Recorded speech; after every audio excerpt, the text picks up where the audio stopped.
Okay. So, hi. Hi.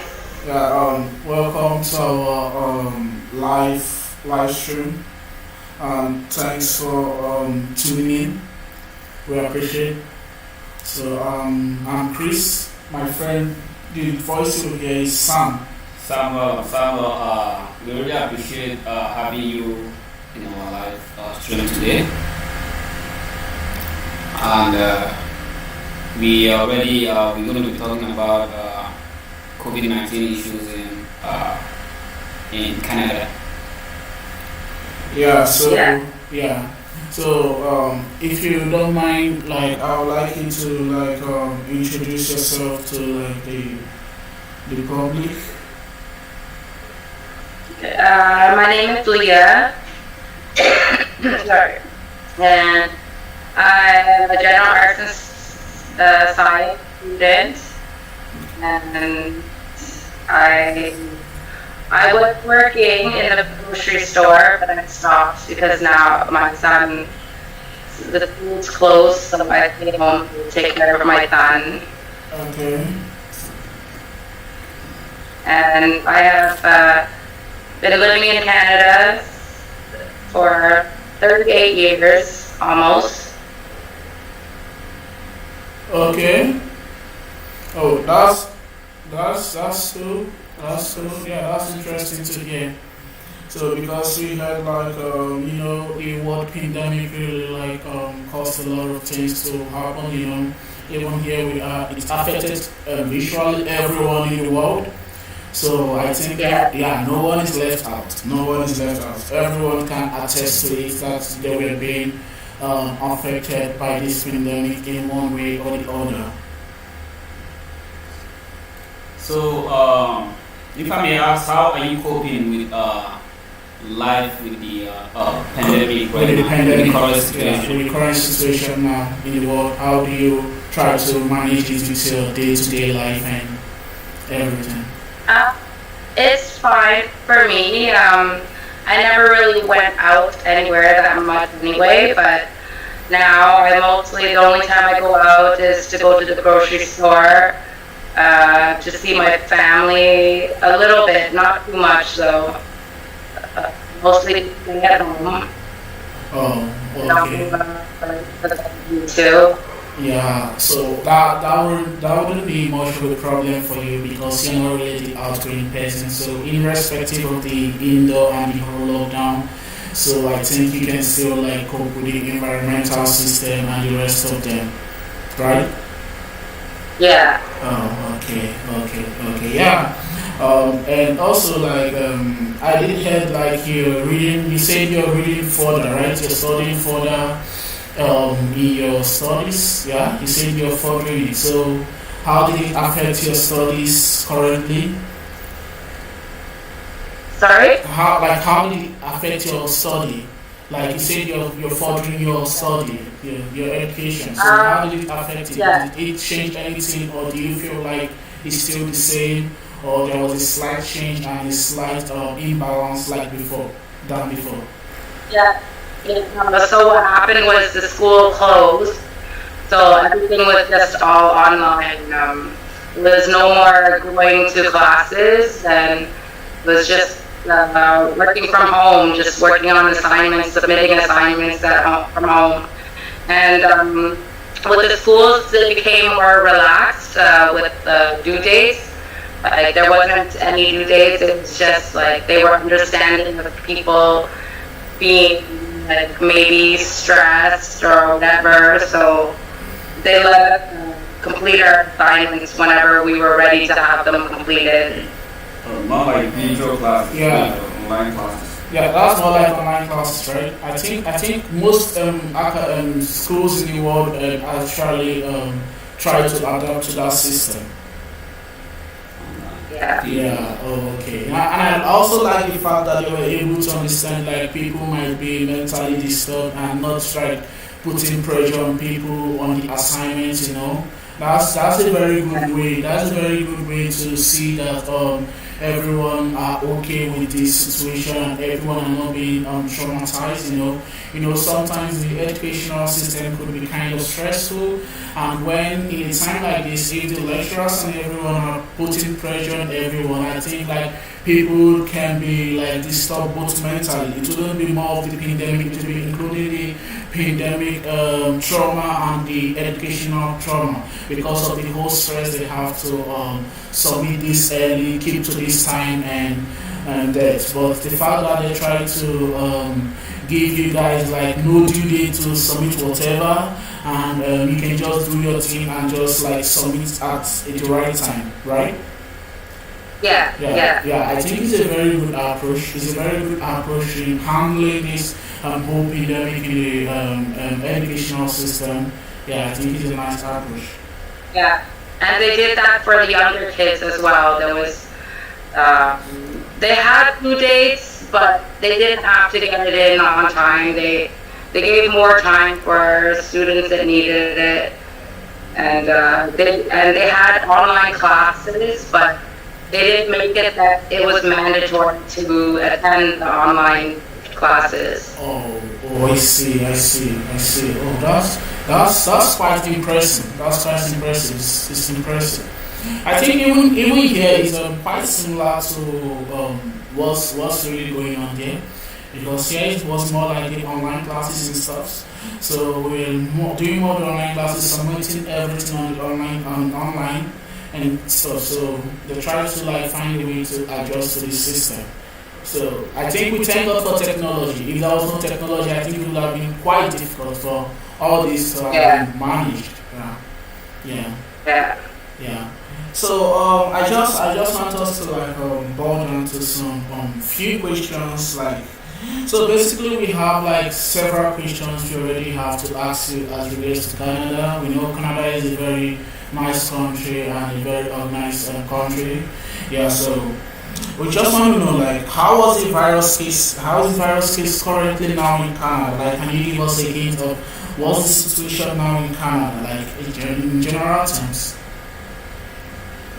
Well, currently, as of today, there's 114,597 cases across the whole country.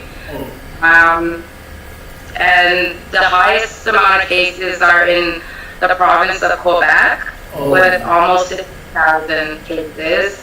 And then the next highest is in Ontario, which is where I live, with 38,799 cases. And I think that I've heard that we are still getting new cases, but it's not as high as people were. So like you say like approximately about 100 and something thousand cases now in Canada? Yeah. And like Quebec. Yeah. And Quebec is like facing the most highest cases in Canada right now. Yes. So and it has. It pretty much has always been the highest number of cases. And Quebec is it borders with Ontario. So I remember at the beginning of the pandemic when their numbers were really high, they put police at the borders and they questioned everybody coming in and out of Quebec, making sure that it's only essential travel. And if anybody was traveling across the border of the province for non-essential reasons, they would turn them down and tell them to go back.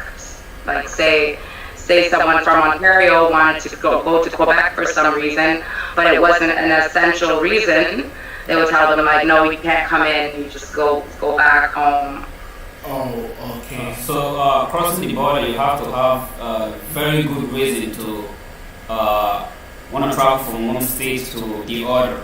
If not emergency or maybe some good reason, you have to be turned back, right?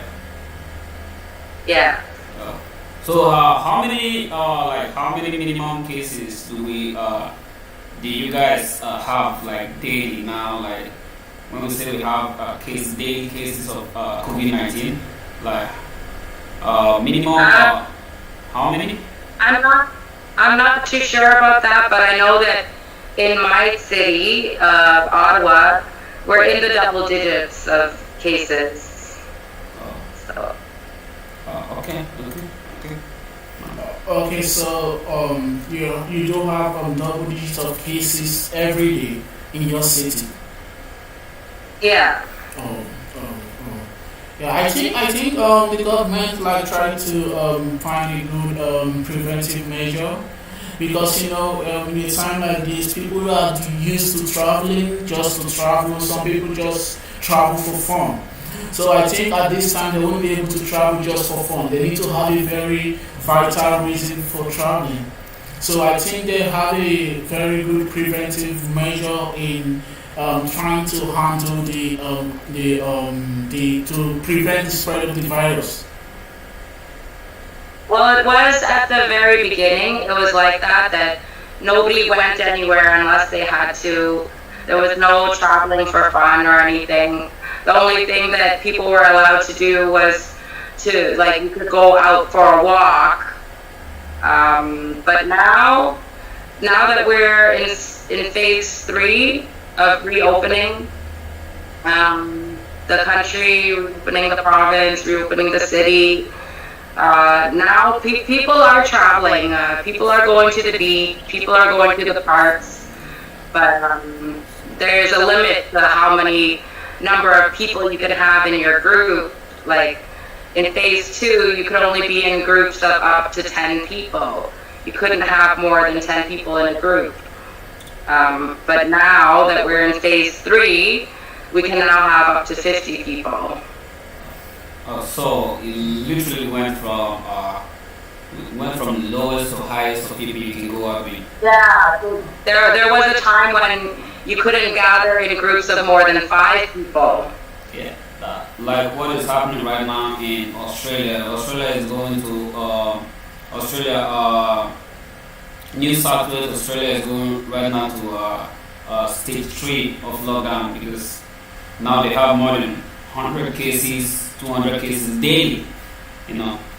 So yeah, so they have to go into stage 3 of lockdown, which means you can't transport from one state to another. You can go from Victoria right now to Sydney. You're going to be fined 25,000 or maybe 1 year in jail, which is a good measure the government is taking over there because without that, people doesn't care. Regardless, everybody wants to, go out without a genuine reason or whatever. But now, the government over there don't even need you to have a genuine reason, right? They just want you to stay back home. If you're caught trying to cross the border to another state, you'll be fined 25,000, regardless of your reasons, So I think that's a good measure right now in Canada since the cases have reduced, unlike it was during the beginning of the whole pandemic. Yeah. So the spread is slow now. There's not that many new cases every day, so things are more relaxed now and people can go out. But they still tell everyone to keep 2 meters apart from each other, to wear masks. Like if you're at a place where you can't keep from 2 meters, they want everyone to be wearing masks. Yeah, that's really good. Okay, so I think that's a nice preventive measures taken by the government in order to prevent the spread of the virus. So, do you mind do you think the preventive measure was a positive outcome or a negative outcome so far? Like, what do you think based on your observation? So, will you say the preventive measure was a positive one or a negative one? I think it's a positive one because, as you can see, that the spread is slow now, has slowed down. For the most part, I know, like, I've seen things on social media of people being against wearing masks and arguing, but I don't really see it too much, like myself. When I go to the store, I don't. There's a few people that may be impatient with waiting in lines, so that's something too. In the beginning, so they only let a certain number of people in the stores, and so if the store is full of, it has reached its limit of people, then everyone else trying to go into the store has to wait in line outside until there's enough space for people to go in. And, I've experienced it once, that one lady was, she was kind of upset that the lineup for the cash was taking a long time, because at the cashes, they only take one customer at a time. And the lineup was really long, so she was kind of impatient and was kind of mad that there was not many staff working the cashes. Everybody was on lunch break or something. But as I saw managers tell her that, like, you know, during this time of pandemic, you know, this is how we have to do things now. We have to take our time, and we can't have, like, everybody all close together. We have to keep everybody 2 meters apart and one customer at a time. Oh, I think that's good, and I think also in a time like this, organizations or stores or business places shouldn't be rude to people. You know, sometimes they are being rude, and instead of them trying to explain, oh, come on, like we have to take this preventive measure. You know what's going on. But some of them are kind of rude, and I think this time organizations need to be careful so they are not going to lose their customers or consumers that patronize them, because most people might take what they tell them seriously. You know, sometimes people could be impatient, right? Human beings, we could be impatient and lose control, and we'll be like, come on, this is taking a long time, you know. So I think this is also a time for business owners to find a way to have the right amount of approach towards their customers, because from what you say, you know, you can see like people could piss you off as someone working in the business place or as a business owner, but it's your duty to learn to control your temper and talk to them appropriately, so to avoid some kind of misunderstanding, right? Yes, and I think for the most part, people are understanding. Like, I went to the grocery store today, and there was a really long lineup, but I didn't see anybody get mad or upset. Everyone just patiently waited until it was their time to get served. Yeah. Because there was this, there was this viral video. This happened in US, right? So the lady was kind of sick and tired of the whole face mask stuff, and she tried to enter the store, but they were like, you're not going to enter. She was like, I can't wear the face mask. But they were like trying to educate her. You know, I think the public still needs some kind of education regarding this coronavirus, because some people feel like, oh, this is not necessary. Why should I be wearing the face mask and suffocating and not convenient? Everyone is not convenient wearing the face mask, because normally we don't wear the face mask. Mainly the face mask was meant for the lab and stuff, you know, used in the lab for you to use to prevent some kind of toxic inhale. So, but because of the whole situation right now, everyone are urged to put on the face mask. So I think when a situation like that comes, because this happened in the US and it caused a kind of chaos among the people there, and she was like, I'm not going to put on, and I must enter this place, but I'm not going to put on the face mask, but you must let me in, you know. So I think it's the duty of these business owners to still try to use their platform to educate everyone on how to handle the situation and explain to them and give them a very good reason to try to prevent themselves from getting the virus. Yeah, and for me, for what I see here, everybody is like, and even for the people that I've talked to, mostly everyone is fine with wearing a mask. I think that over here in Canada, we're very much we care about the community, And so we follow what they tell us, and like we don't want people to get sick. And so everybody, we do wear masks when we go to the store. I don't know if there are people that, I'm sure there are some people that are against wearing masks or that will fight wearing masks, but I haven't seen it myself. Yeah, yeah, we can say like, US are filled of crazy people, so everyone like tend to act crazy there, the US. Yeah. Okay, elaborating on the preventive, some of the preventive measures you take in Canada. Do you guys do like mandatory, or should I say, do you guys actually get tested for temperature, your temperature level before going into a particular store? And for people traveling from one state to another, you get fined or you just get turned back? Because I guess if you just get turned back, people are still going to also try to break the rules and go like try to cross borders, right? So I think there should be a mandatory fine to every individual that breaks the rule for the preventive measure. I haven't heard of people being fined for going across the border to other provinces. They just get turned back. I'm not sure if there were fines or not. I don't think that that's in place anymore, though. I think that we can travel across the different provinces now.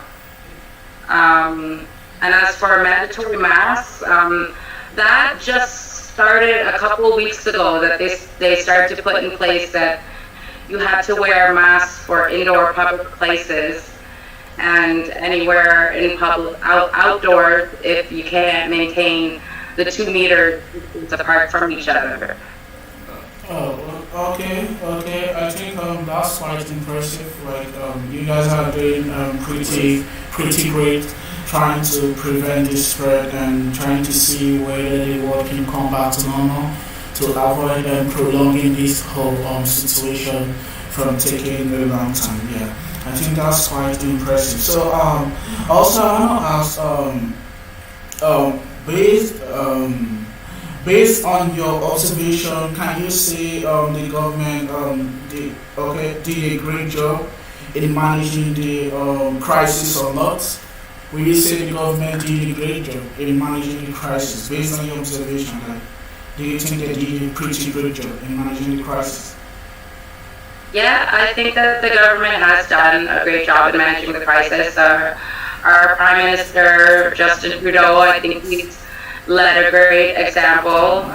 In the beginning, when the pandemic started, his wife was tested positive for COVID-19, and so he spoke from home, outside of his home, and he was self-isolating. So he set a good example of that. If you are sick with it, or if you've been in contact with someone with it, that you should self-isolate.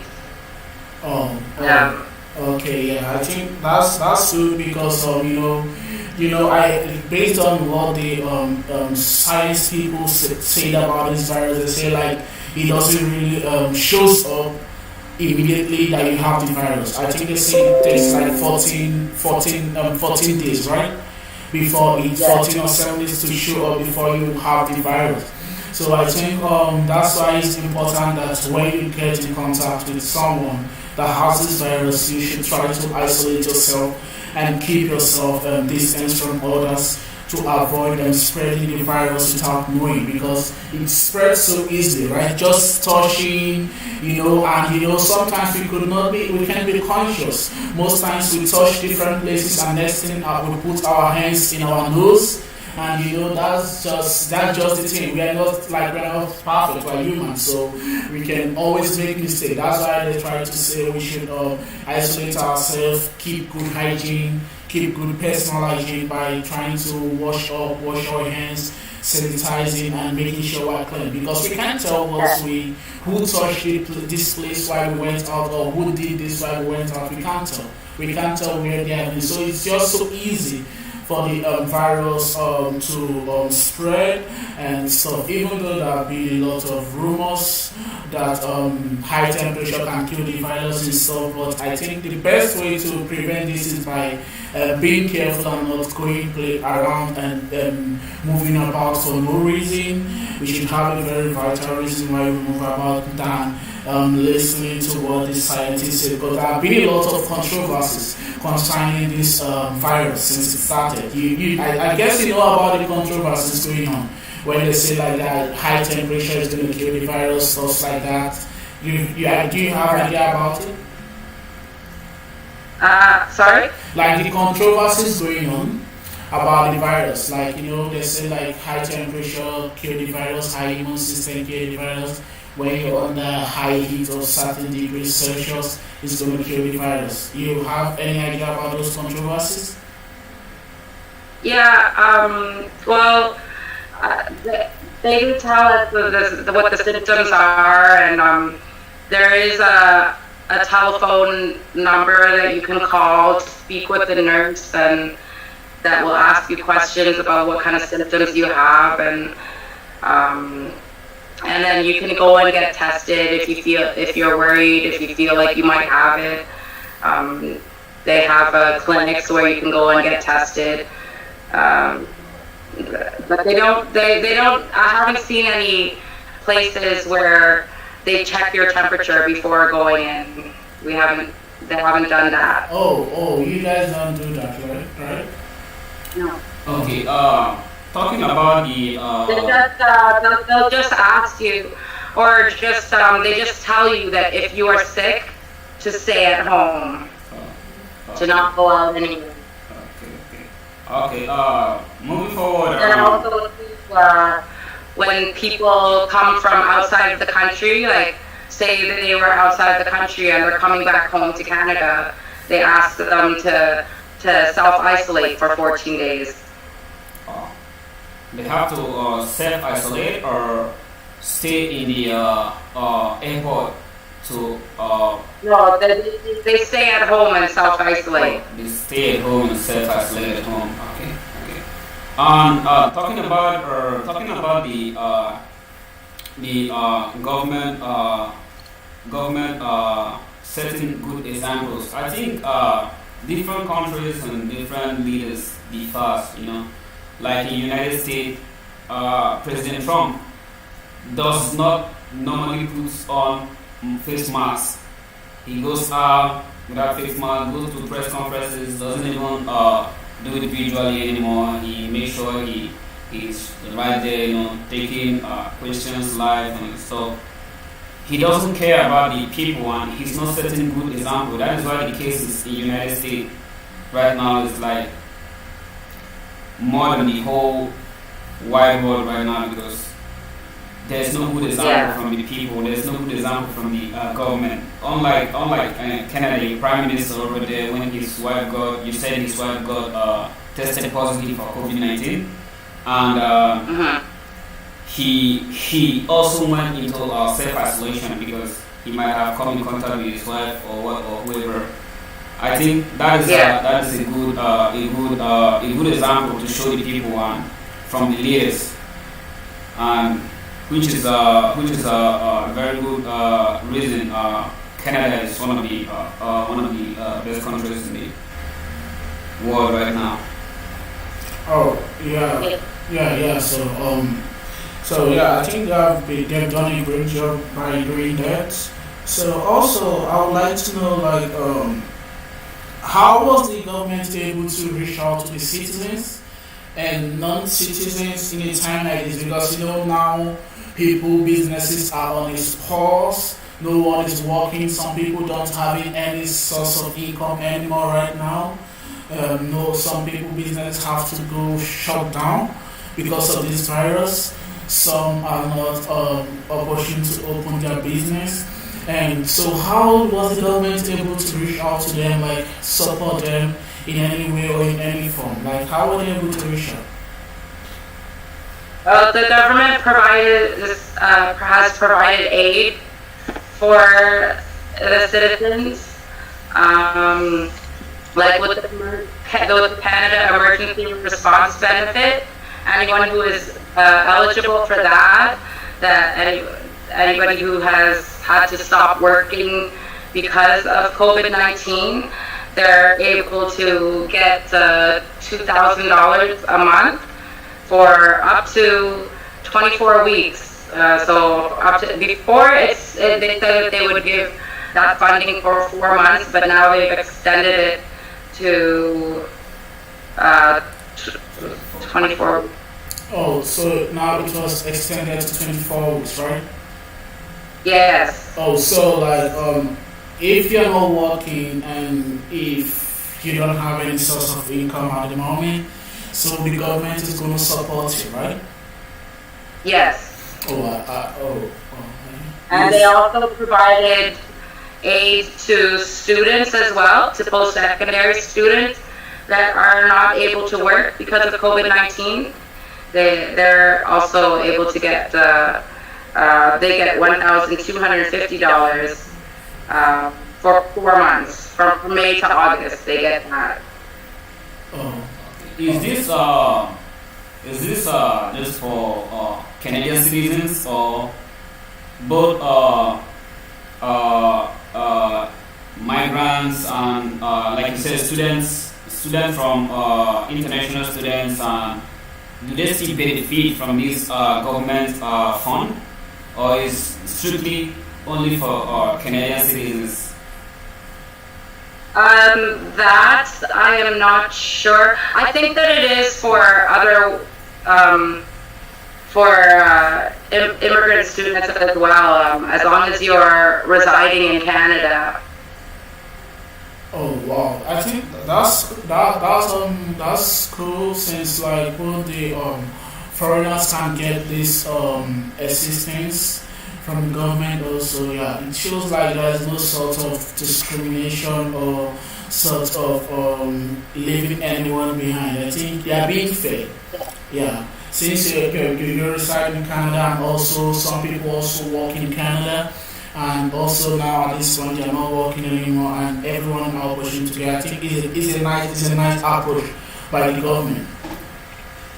Yeah, there's a lot of other benefits too that the government has provided for people, like even like increasing the child tax benefit for families that have children and they have to stay at home and take care of the children. They don't have any child care, so there's more money for that.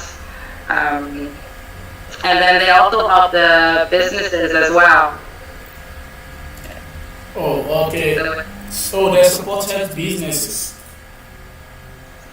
Yes. So they tell me about that. they help to provide the wages for the employees, so that they don't have to lay off the employees.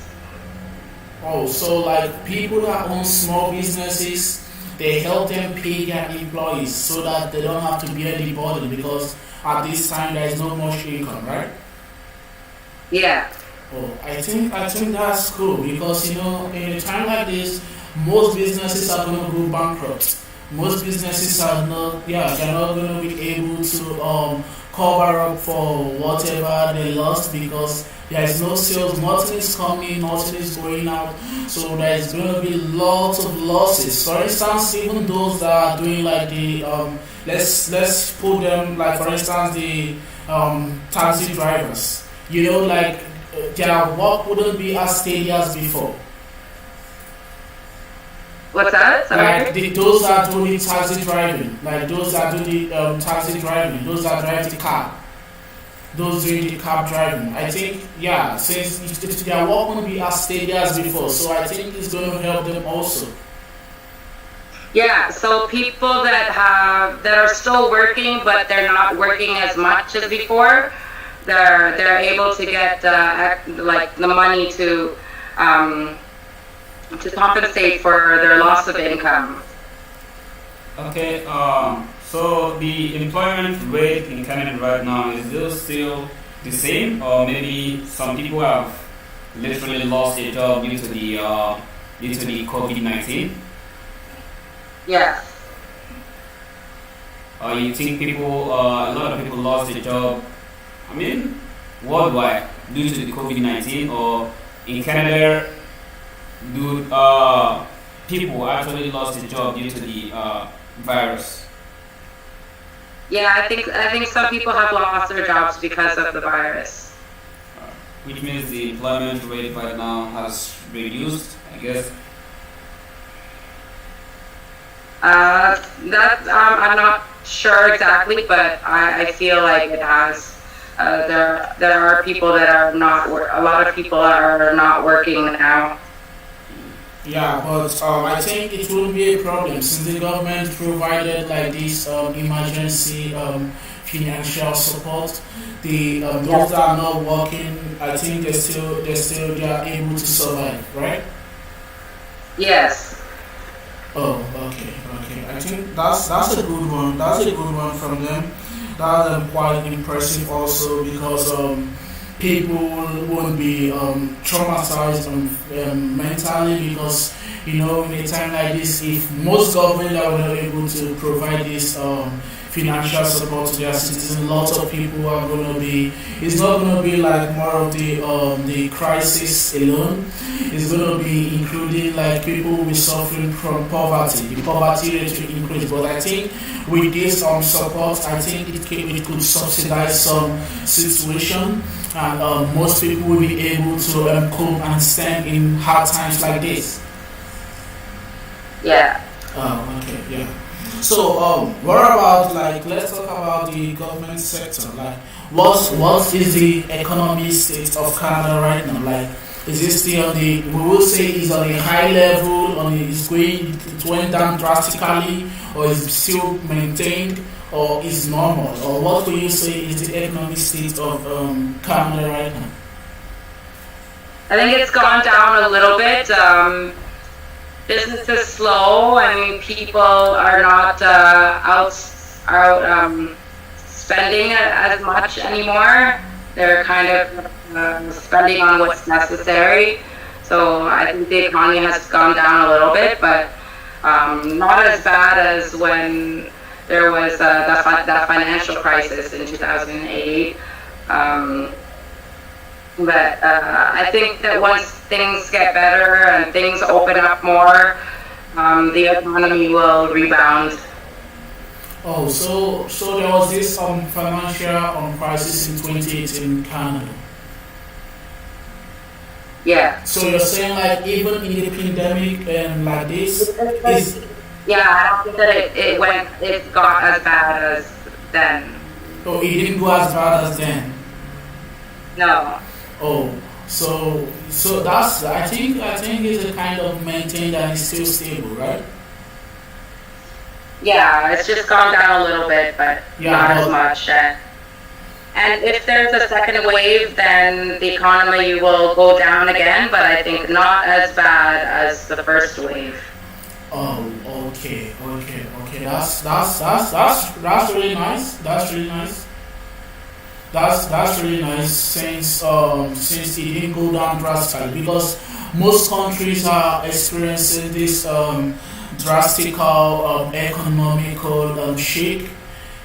Most countries that don't have this good governance and good governing system or good economic system before, I think they went down drastically. But so far, I think Canada was not really experiencing any economic issues. So I think they were able to sustain their economic rate, even though it went down, like you said, but it didn't really go down so bad that it was obvious that you guys were affected. Because for the country to be able to support the system with financial support, that shows like they are doing well. And with the amount of money. Yeah, with the amount of money being given to each individual, it shows like the country and the government is doing pretty good. Yeah. Does every individual get $2,000 individual, or does it differ if you have family, children, how many kids you got, wife, you know? No, it depends on, well, you have to be eligible for it. So you have to be a certain age, like of working age, and then you have to have earned, I think, like $5,000 in the year before, in 2019, or 12 months before. Um, so if you weren't making that much money, you wouldn't be eligible for it. Oh, so like those that have been, so you're trying to say those that have been jobless all this while wouldn't be eligible for it? No, if you were already jobless, you wouldn't be eligible for it. So Oh, it's for people that were working, that had been working and making money, and all of a sudden they can't make that money anymore. Those are the ones that are eligible for it. okay, I think that's pretty understandable. That's kind of fair, yeah. Because yeah, Because that's they have added to the economy, and now it's time to get back, because people who don't work, people who actually previously haven't in that $5,000 before, have not really added to the economy, like literally pay tax or whatever. So Yeah. they're not getting anything back Yeah. from the government. So people who are eligible to get these benefits from the government are people who have actually added to the economic system of the country. I think that's very good. Yeah. That's And a, it also has to be that you stopped working because of COVID-19 COVID-19. and not for other reasons. Oh, okay. That's a good idea. That's a very good a very good step from the government, because at this point people who didn't work before, we actually regret not finding a job, which will make it better for maybe tomorrow when there's no virus anymore, maybe when everything has gone to normal. People will actually want to look for work and get something to do, actually to earn, to support the economy. So maybe when something like this happens, which we don't pray, maybe when something like this happens, they can be eligible for such benefit, because right now they're just sitting down, getting nothing. I think it's a very good step by the government. It's a very good step. so Yeah. so we're small business able to survive at a time like this. We're small business Uh, able to survive. Some yes, and some no. I know that for some small businesses, they may have become more busy. Like I had a friend who owned a flower shop, and she said that when the pandemic started, she's been more busy than ever Wow. because I guess just like depending on the services that you offer, um, for businesses to run, they have to meet certain restrictions, certain criteria. Like such as like for a restaurant, you could only be open. You like if you have takeout, delivery, or now that restaurants are open, that people can dine in, but it has to be that that only to serve food outside, not inside the building. So I think that for some businesses that are able to offer the services with those restrictions, they can survive. But ones that cannot, it's tough for them to survive. So it depends. Your business survives depends on the services you render. Just like your friend, you said she owns she sells owns a flower shop where she sells flowers. Yeah, and provide delivery service. She provides delivery So she service. was able to still. Yeah, I think right now in the world, I think people who provide delivery service are the ones that are more busy and actually making a living more than before. Because right now, nobody goes out to get stuff anymore. They actually wants home delivery, which is the city in the Yeah, house orders and it gets delivered to them. And yeah, under businesses like I would say businesses like bartending have also collapsed, I guess, because nobody, few people aren't allowed to go clubbing or yeah. drinking, gathering around more like it is right now because now right now 10 people can gather, right? 10 people can go out together. And Is before, it 50 now? oh, it's 50 now. Okay, so 50 Yeah. now. At the first time the pandemic hit, it was 10 people, right? So Five. yeah, It was five. oh, it was It five. was Okay, five, and then to 10, and then now 50. okay. Imagine you had a restaurant where you sell food and you are only allowed to have 5 people at a particular time. You see, that would boost the system. That would be a very really bad state for the person. So, like you said, it also depends on the services which you render to the community. Okay. Yeah. Okay, I think that's pretty good. That's nice. Since like some businesses were able to survive at a time like this, so at least in a way or the other, the government were able to support because and the fact that the government are able to pay their employees for the small businesses, then it's a nice one. It's not going to show them up because it's not going to affect them because since the government were able to support them in paying their employees, so it's not going to really affect them so much. Yeah. Okay. So what about those working in private sector? Okay, those working in private. Tell me about those working in private sector and the government sector. So they were still able to survive, right? Yes, because many people did work from home. So they were still able to work, they were still able to get paid. They would just do their work from home because just on their computers, on their laptops, over the internet. Yeah, more like we said earlier, just like lecturers, lecturers are more able to work from home, take video classes and they still get paid. So those most of them managed it really well because since they work from home, they also get paid. But I wonder if the work from home is still the same. It's still the same outcome.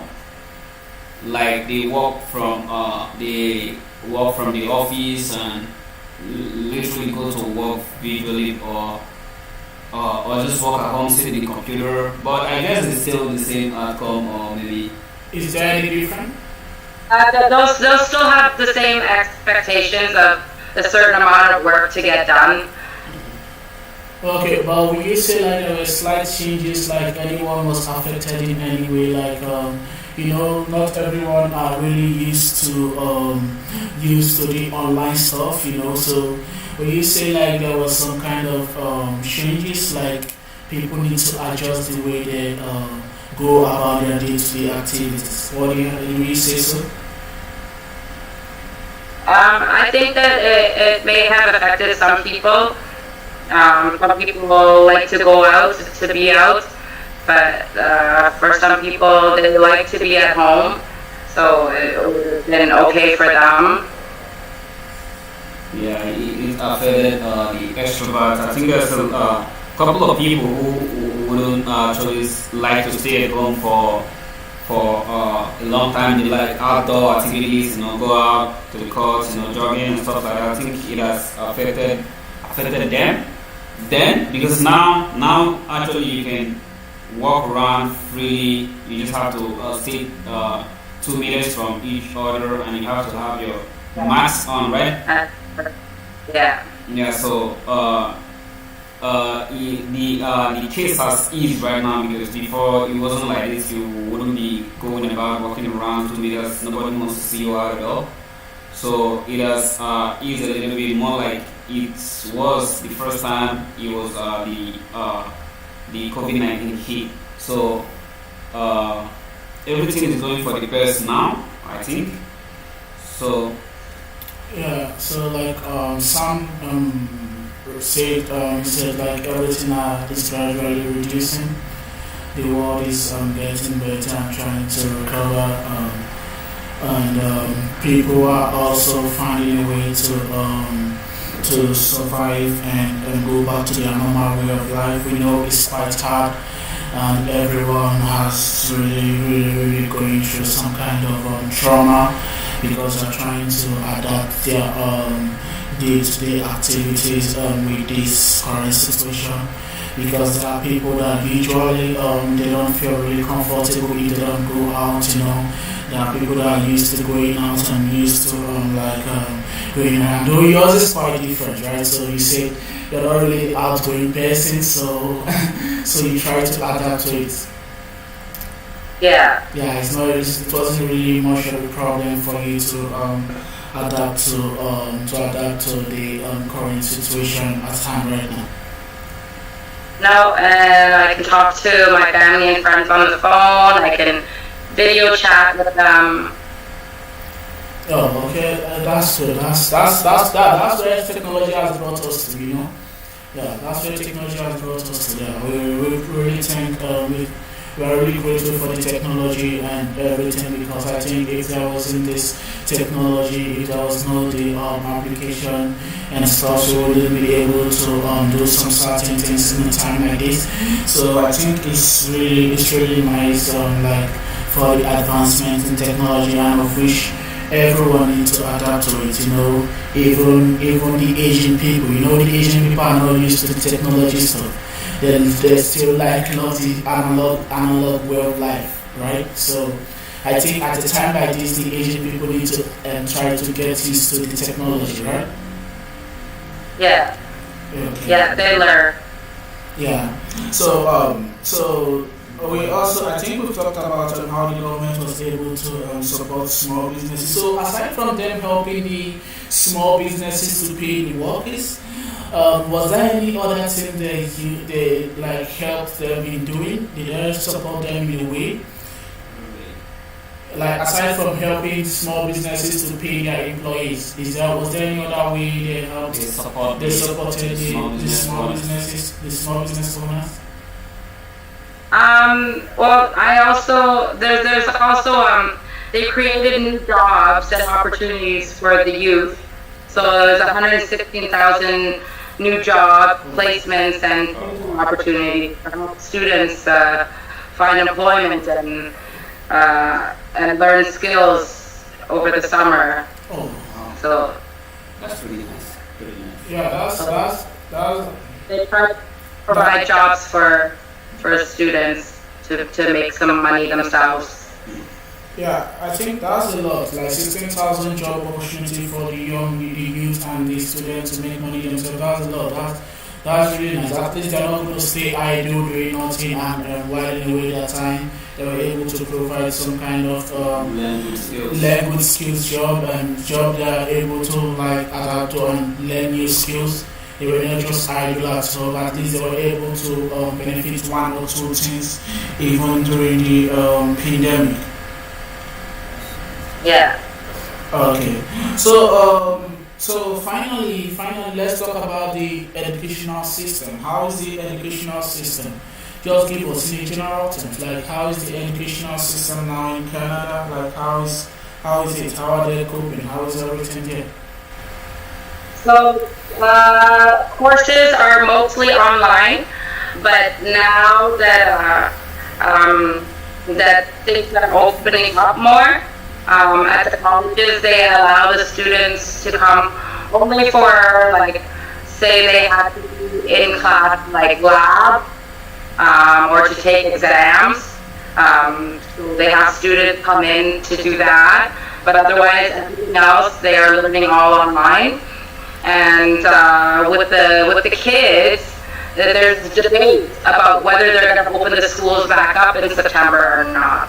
Some people want the kids to go back to school, and some people don't, because that's going to be with kids. Like they're very hard to control, keeping with hand hygiene and staying 2 meters apart from their friends.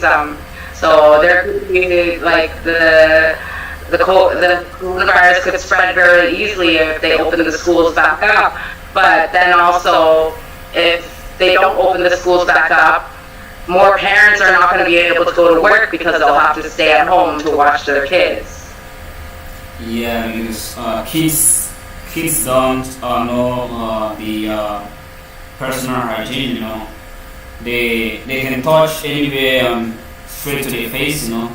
Touch any place and put it in the mouth, put it in the face, and so I think the educational system needs to open up, right? Yeah, like, do you think, like, for the kids, do you think they should open up, like, the educational system for the kids, like, yeah, for the kindergartens and the high school students? I think that they should open up, but they need to find a way to keep everybody safe. Oh, okay. Like they should find a way to keep everyone. So currently, they didn't open up yet. They're not open yet, right? No. Right now, the kids are on their summer break. Okay. So they don't go back to school until September. But and so there's a debate of whether they're going to open the schools back up or not, or if they're going to continue to do online school. It depends on the case. It depends on how the situation lies, right? How it stays, right? Comes out, because Yeah. if they have lesser cases before after summer break, maybe September there's lesser cases of the virus. I think the government will of course let the kids go back to school. Yeah. Yeah, we'll let the kids go back to school. But if it's still the same cases like we're having right now, with 100 and something thousand cases, I think putting the kids back to school is like endangering their life. So they're still gonna have to stay at home. Well, while kids usually recover easily, but it's a risk to the teachers and then to them going home to their parents and to their grandparents. Yeah, because kids have better immune system, right? Yeah, I think no health issues. Yeah, because they said like mostly the elderly ones, maybe probably those around the age of 50 and above, are prone to this, are more exposed to this virus, right? Yeah. Oh, okay, yeah. Yeah, I think so far we've tried to cover up. This is like about 1 hour now we've been doing this. And we forgot to say it's quite late there, right? It's like 12 hours difference in Malaysia and Canada.